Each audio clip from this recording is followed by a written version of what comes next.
It is my honor, my singular honor, to invite our chairman, Honorable Haruna Idrissu, Minister for Communications, to formally launch the Ghana Banking Awards 2009. Our very distinguished guest speaker and country representative of the World Bank, Ishaq Diwan, Executive Secretary of CIG, organizers of the awards,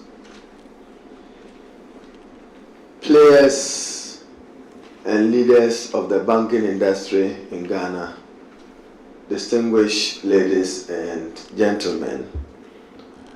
It is an honor and a privilege for me to be associated with this evening ceremony for the launch of the Ghana Banking Awards for 2009.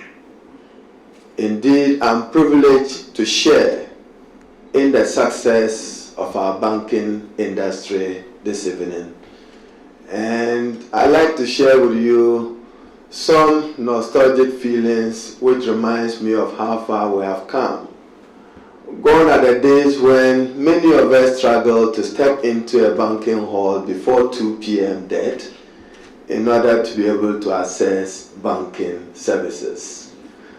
Gone are those days that if you traveled outside your bank headquarters to some remote part of the country, it was with extreme difficulty accessing banking services in Ghana. And gone are those days when even customer care services was more on the offensive than being a persuasive activity of our banking ecosystem or landscape in Ghana.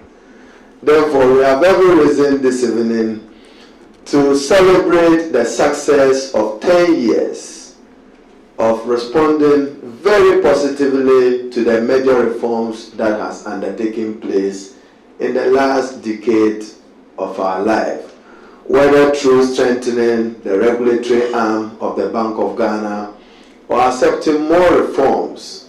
Indeed, it's heartwarming and very encouraging that today we can boast of some 25 financial or banking institutions in Ghana, remarkable progress and contribution to our gross domestic product. Distinguished participants, for this evening, the Ghana Banking Awards remains one of the most prestigious and highly respected award schemes in our country today.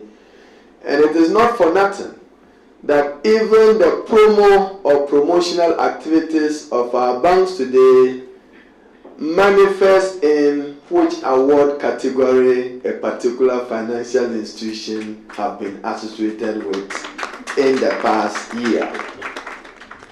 I'm therefore encouraged by the high turnout for not just this ceremony, but at least to the organizers for maintaining the credibility and the respectability of these awards. My first challenge to you is continue as you have done in the last 8 or 9 years to resist the temptation of favoritism and partiality and ensuring that only deserving banks are recognized and accorded the opportunity to shine in the areas to which they have demonstrated to the Ghanaian people that they deserve recognition in that area. At least for the last 9 years, I'm not aware of any attempt at a stolen verdict in the declarations that are done by CIG. To that extent, I commend and congratulate you and urge you on. I'm particularly inspired at the way the banking sector is responding positively to government's own intervention in creating an enabling environment for private sector development. You therefore could not have chosen a better theme and topic for our guest speaker than to look for avenues or ways to which you can contribute to rapid social and economic development. Government remains committed to deepening private-public partnership